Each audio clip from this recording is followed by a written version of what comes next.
in search of coffee, knocking on the kids' doors as you pass. Before the water can even begin to drip through the coffee filter, your brain is trying to figure out how to get the kids up, fed, and off to school. Take your shower, get dressed, finish off that last report, and get on the road before the traffic jam starts. Finally, the kids are off to school. You're dressed and ready to go when you realize you haven't eaten. No worry. You grab another coffee and a bagel from the cafe on your way to the office. Work is crazy, as usual. Your coworker is so sick, so you offer to work through lunch to cover his clients. Between meetings, while eating an apple and sipping your fourth cup of coffee, you realize you forgot to pay the bills last weekend. Then your daughter calls to remind you that she has soccer practice tonight. It's 5:06 p.m. and you can't wait to get home. But you first must drop off clothes at the cleaners, shop for groceries, work your way through traffic to pick up your daughter at soccer and your son from daycare. Now it's almost 7 p.m. and you cook dinner while trying to prepare for tomorrow's meeting and help the kids with homework and of course get those bills paid. After dinner, exhausted looking at a pile of dishes in a cluttered kitchen, you wonder how long you'll have to work like this. You have a final cup of coffee, clean up and get back to preparing your reports for tomorrow. It's only Monday, but you could swear it's at least Thursday. Does this sound like you? Or perhaps you're thinking that this would be a relaxing day compared to yours. Even if your day isn't this chaotic, we all experience some degree of stress. What is stress? You probably think of stress as inherently bad, but this isn't always the case. Just as bones and muscles need physical exercise to stay strong, we also need a certain amount of stress to stay healthy. A complete lack of stress would not be a good thing. There are 6 major types of stress, each of which can have good or bad effects. Physical stress, chemical stress, electromagnetic stress, psychic or mental stress, nutritional stress, thermal stress. Physical stress. The good. Physical stress in the form of movement or exercise is very beneficial. The actual stress comes from loading the muscles and bones of our body under the influence of gravity. Astronauts in space need regular exercise in order to counteract the loss of bone and muscle mass that occur under zero gravity conditions. Adequate movement and exercise also helps us to maintain an optimal metabolic rate, keeping us from becoming overweight. Considering that only about 8% of men and 3% of women exercise regularly and that about 60% of Americans are overweight at present, you can see that we are in great need of more of this good stressor. Metabolic rate. The rate at which all physical and chemical processes take place within your body. The bad. Overexercising can be every bit as bad as not exercising enough, while underexercising can contribute to becoming fat and sluggish inside. Overexercising can cause immune system suppression. This can lead to increased incidence of upper respiratory infection, chronic fatigue, and a number of other maladies. Extreme exercise for athletes is often linked to poor performance and increased incidences of injury. Another form of adverse physical stress is poor posture. Posture has a significant influence on breathing, muscle function, joint health, circulation, and internal organ support. When the body structure is not in balance, the rest of the system follows. Chemical stress. The good. Our bodies are full of chemicals, naturally produced chemicals that are essential for health. The work of producing these key chemicals is a necessary stress for the body. For example, when your body systems are working correctly, exercise results in chemical adaptations in the form of hormonal changes that alter your biochemistry to increase protein synthesis, energy production, and a myriad other chemical reactions. The action of sunlight on the skin results in the production of vitamin D and the regulation of the hormones melatonin and cortisol, both chemical reactions. Plant and animal foods, preferably raised organically, are made up of organic chemicals, vitamins, enzymes, proteins, and fats that we need to survive. The bad. Today we are bombarded with thousands upon thousands of chemicals that were not around 100 years ago. Many of these chemicals are synthetic and our bodies do not have mechanisms to neutralize them. Synthetically manufactured medical drugs such as aspirin are among the most common forms of unfavorable chemical stress. Other examples of dangerous chemical stressors are agricultural chemicals such as pesticides, herbicides, fungicides, and certain fertilizers. These chemicals are often made from the same formulas used to make biological weapons. Yet nearly 2 billion pounds of these chemicals are sprayed on our foods each year in the U.S. alone. Many health problems have been linked to this form of chemical stress. Electromagnetic stress. The good. Certainly, my favorite form of electromagnetic stress is sunlight. Without sunlight, we wouldn't be alive. I'd say that qualifies sunlight as a good electromagnetic stress. The electromagnetic field of the earth is also a good form of this kind of stress. This invisible field helps control the rhythm of our hormones and other physiological functions. A common example of the earth's electromagnetic effects can be experienced when weather patterns change.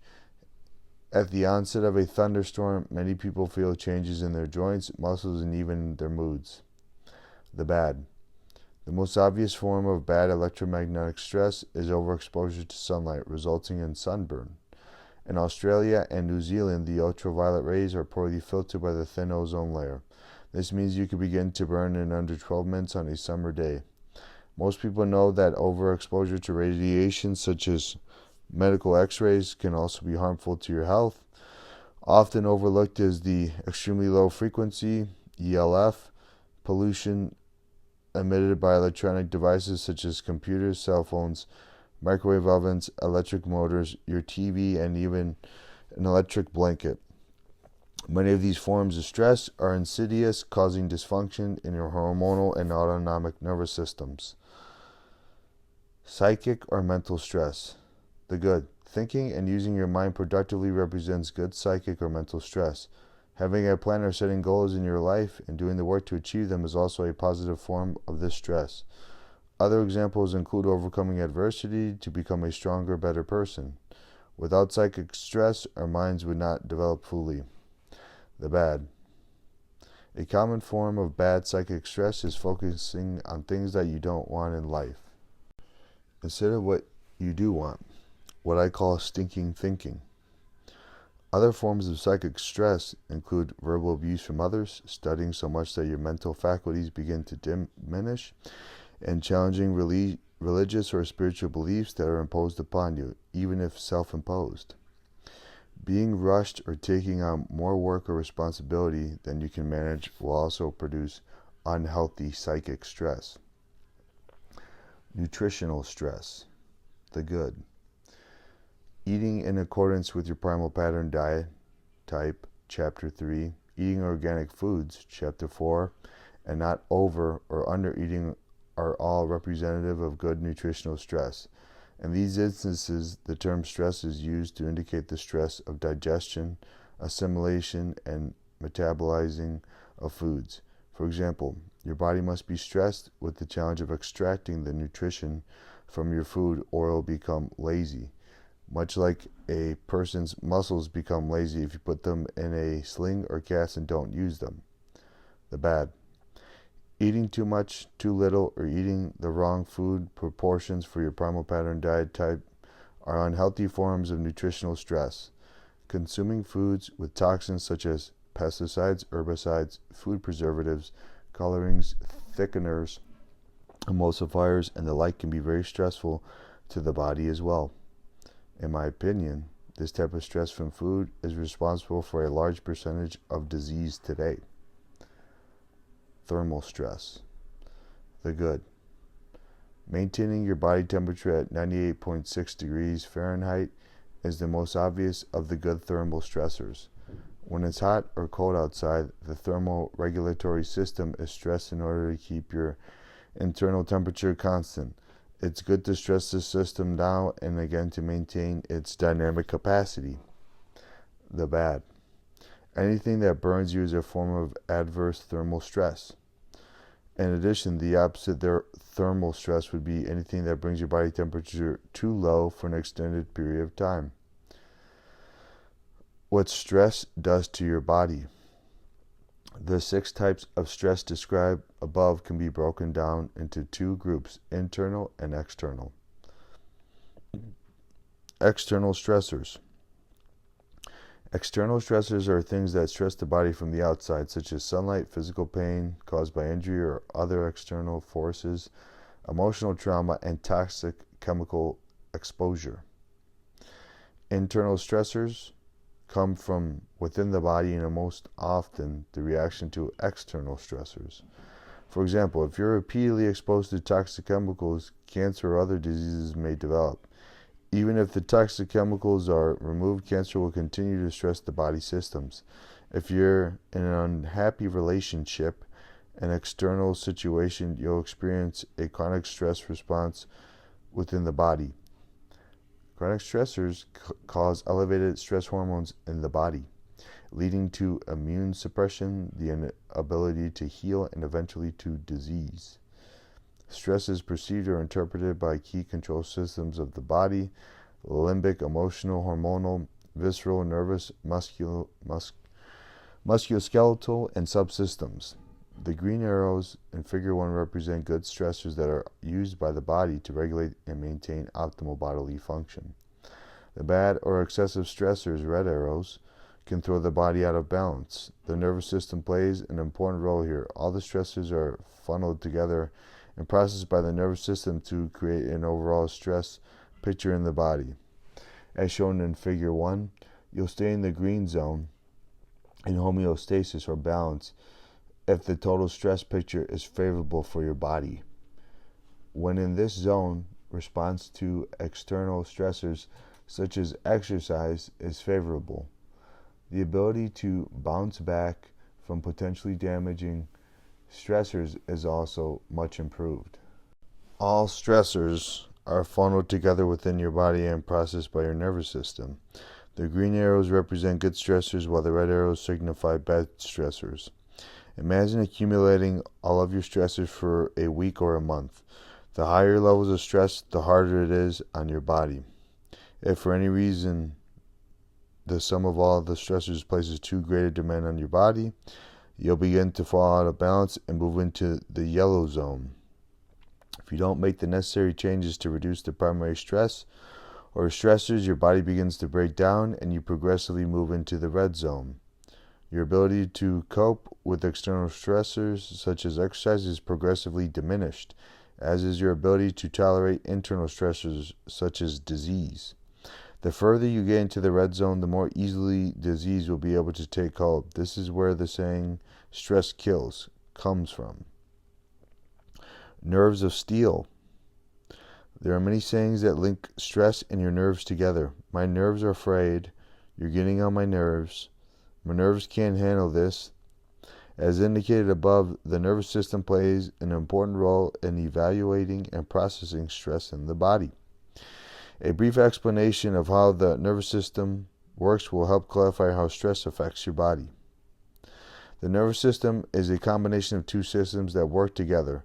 The peripheral nervous system controls conscious movement, and the central nervous system, which contains the autonomic nervous system, controls those actions in the body that you don't normally regulate through conscious thought, such as digesting and eliminating food, releasing hormones, sweating, and the regulating of blood flow to different muscles and organs.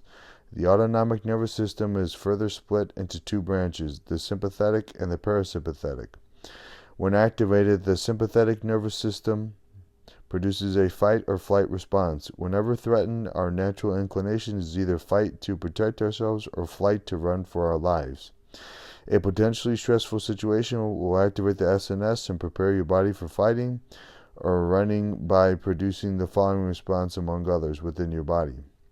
Release of stress hormones that elevate your heart rate and blood pressure, shunting of blood away from your internal organs to the skin and muscles, greatly reducing or stopping all digestive and eliminative processes.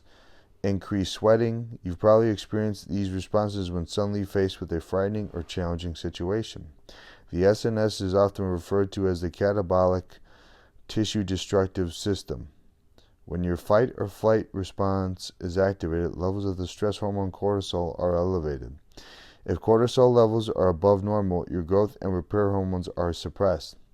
Long-term overproduction of cortisol leads to a breakdown of body tissues and fatigue of the adrenal glands.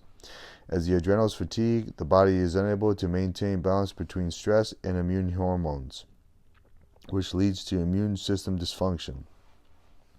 Many years of chronic stress results in disease and premature death. Sympathetic nervous system, part of the autonomic nervous system, which, when activated, often as a response to stress, results in the release of stress hormones, increasing your heart rate and blood pressure while decreasing digestive and repair processes, often referred to as fight or flight response. Parasympathetic nervous system, part of the autonomic nervous system, which supports digestive and repair processes, opposes the effects of the sympathetic nervous system.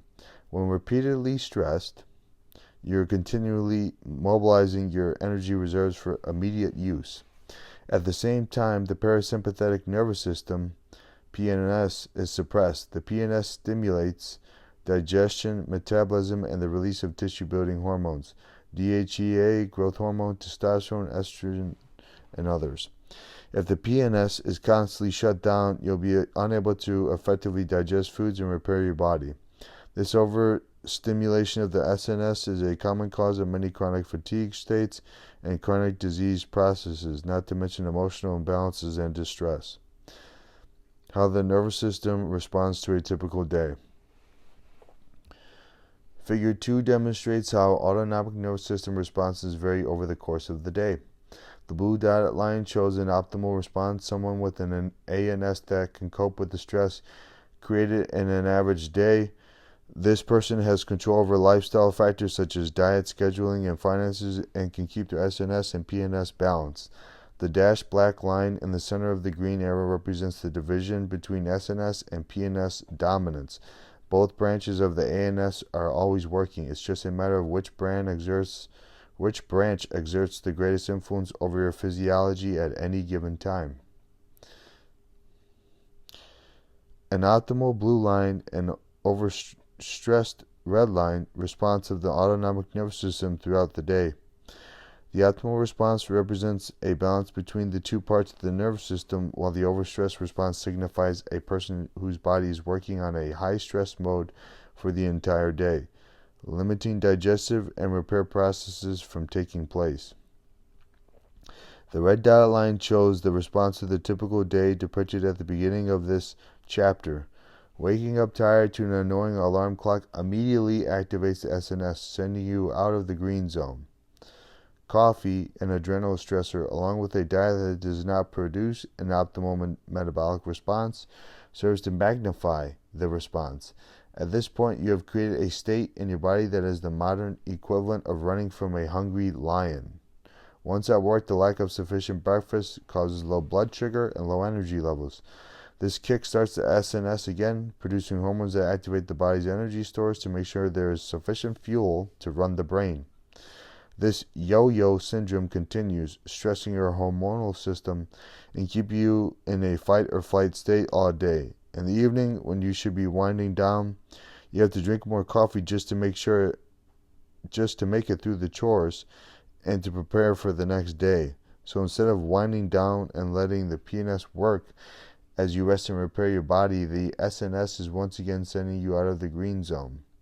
Digestion and blood sugar levels are disrupted, resulting in additional internal stressors as well as reducing your ability to get a good night's sleep. Once again, you wake up at 3 a.m. due to the activating effect of stress hormones. Sweating from an increased metabolic rate, you'll become progressively more tired, fatigued, and will start suffering from a string of nagging ailments that may seem unrelated. The more stress your body is under, the more stress hormones it will produce. When your body is overburdened from making stress hormones, it is not able to produce adequate levels of repair hormones to keep your body healthy. In contrast, when you eat regularly planned meals that support your primal pattern diet type, and as you exhibit control over your daily schedule, you're able to keep your ANS functioning within the green zone. This means that when a stressor does not occur, you're capable of adapting quickly.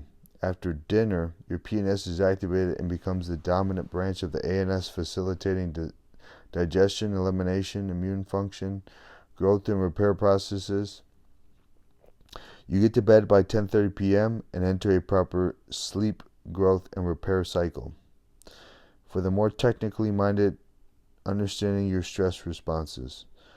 To better understand our response to stress, we must consider how our brains developed. Research by neuroscientist Paul MacLean shows that our brains are actually made up of three brains: the reptilian brain, mammalian brain, and the new mammalian brain, known as the human brain. The reptilian and mammalian brains are actually functional units, yet fully integrated within our more modern human brain. The most important feature inherited from the reptilian and mammalian brain is our primary concern for our own safety, followed by our survival instinct to feed or seek sustenance. The reptilian perspective ranks procreation as the lowest concern. Reptiles have little emotional capacity and live purely upon instinct. If a predator enters their territory, they automatically act up upon their fight or flight instincts, because they innately know their lives depend upon their reaction. As humans, we have a unique capacity to ignore our instincts. When stressful situations arise, we often think irrationally. For example, we ignore our primary reptilian instinct to be secure by spending money that we don't have on cars, jewelry, and other status symbols.